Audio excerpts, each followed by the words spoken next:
আসছিলেন। এই সুযোগটাই নেয় সোভিয়েত ইউনিয়ন। গোপনে তারা কিউবাতে নিউক্লিয়ার মিসাইল বসাতে শুরু করে। মানে কি জানেন? কিউবা থেকে ছোড়া মিসাইল মাত্র 5 মিনিটে আমেরিকায় পৌঁছে যাবে। একদিন আমেরিকার গুপ্তচর বিমান কিউবার ওপর দিয়ে উড়ে ছবি তোলে, আর সেই ছবিতে দেখা যায় নিউক্লিয়ার মিসাইল, লঞ্চ প্যাড, পুরো যুদ্ধের প্রস্তুতি। এই খবর পৌঁছায় আমেরিকার প্রেসিডেন্ট জন এফ কেনেডির কাছে। ওই মুহূর্তে আমেরিকার সামনে দুইটা রাস্তা ছিল: এক, কিউবায় হামলা; দুই, সোভিয়েত ইউনিয়নের সাথে সরাসরি যুদ্ধ। দুটো মানেই নিউক্লিয়ার যুদ্ধ, পৃথিবী যুদ্ধের একদম কিনারায়।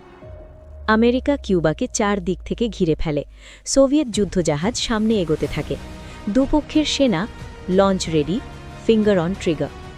একটা ছোট ভুল, একটা ভুল বোঝাবুঝি পৃথিবীর শেষ ডেকে আনতে পারত। আর ঠিক এই সময়েই আসে